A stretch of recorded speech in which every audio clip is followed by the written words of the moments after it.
So I'm going to try to explain to you how I was working through this document. It'll probably be a little bit longer of a video, but I want to make sure that you guys understand kind of what I went over in class, what I would recommend as your thought process or the steps that you take as you go through it, and how to practice this on your own. Okay, so I printed it out because I'm old school and I like to highlight and write it down in person, but you can feel free to do this on your Google document. So the question we said was, what were the primary reasons for the fall of Rome? Okay, I'm going to just reread some of this so that for our auditory learners, like we spoke about, they kind of know what we were,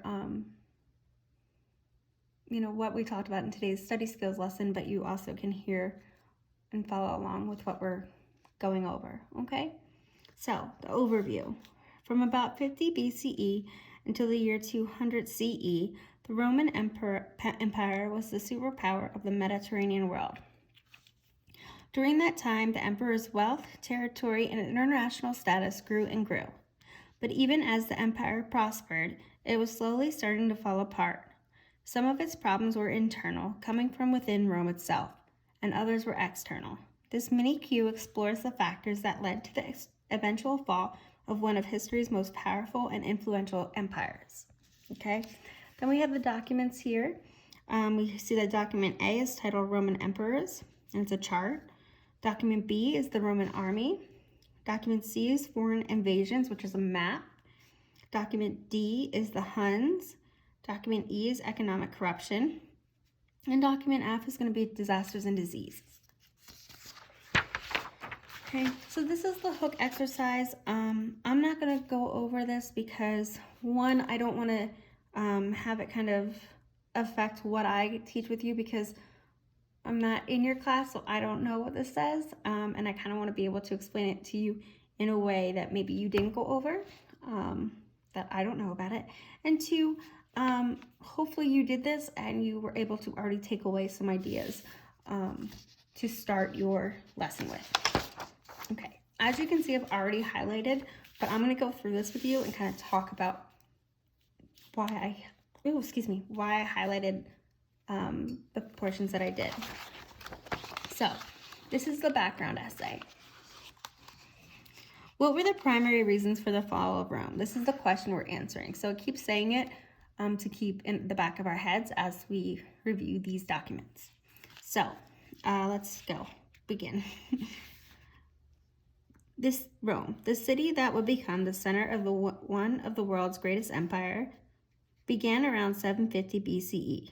As an unremarkable settlement. So I'm just going to underline 750 BCE, so that's when it starts. During Rome's early years, the most wealthy and powerful people of the Mediterranean world were the Greeks. However, by 200 BCE, the Greek Empire was weakening and Rome was turning into a giant, spilling over its borders as it acquired foreign lands. No longer a sleepy little town, Rome had become a powerhouse. As with so many empires, Rome's rise to power came with a thrust of a spear and a slash of the sword. The enormous Roman army conquered territory from the modern-day Scotland to Spain, gained control of the whole Mediterranean, and established colonies in North Africa, Egypt, and the Middle East, and Asia Minor.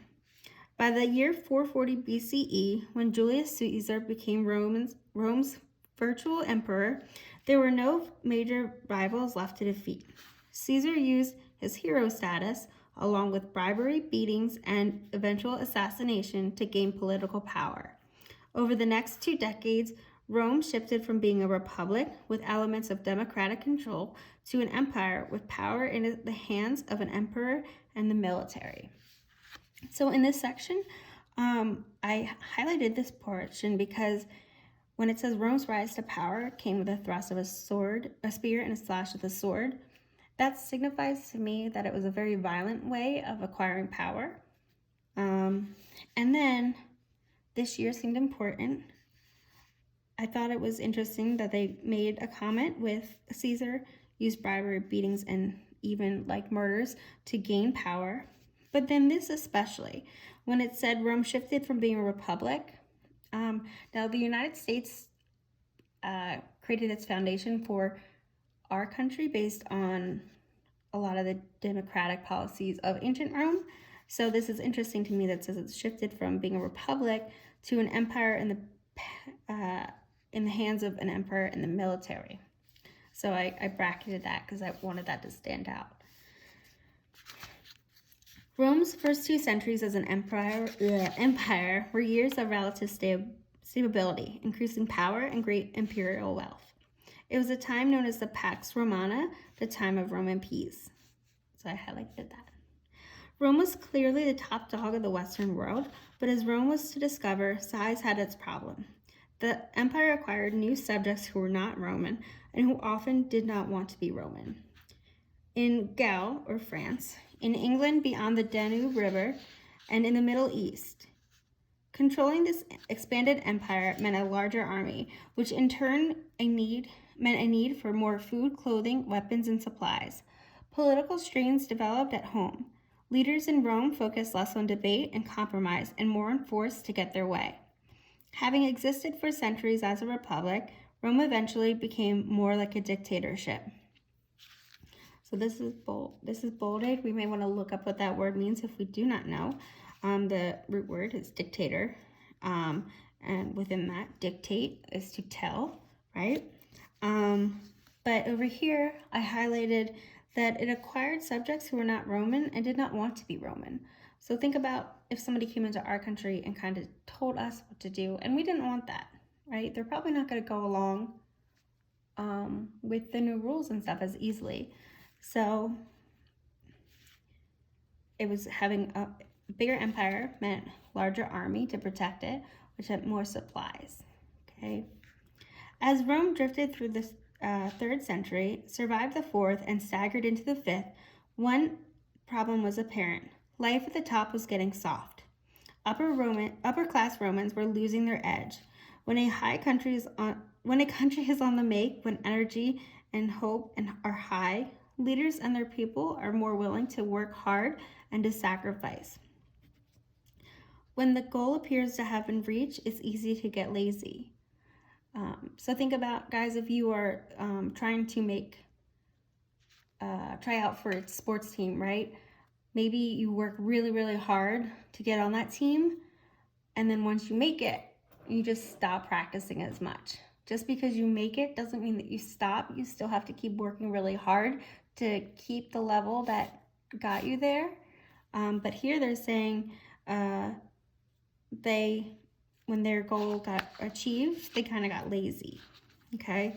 The evidence for this was a love of luxury, a decline in of literature, even a decision by upper-class Romans to have fewer children because child raising was a bother. Now this made me stop and think because, and it says a decline in the quality of literature. I find a lot of us, we don't like to read things in general. So even as we're expected to read this on our own at home, I don't know how many of us are taking the time to read each of these paragraphs to help fully understand what we're answering. So while it takes work, that's the work and sacrifice that gets you to places. And then even today we have smaller families. We have technology which makes things easier. It is a very luxurious lifestyle to ask Alexa for answers. And a lot of children do get put with devices in their hand instead of being read books or things like that. So I thought that was an interesting thing, comparing it to today, to keep in mind.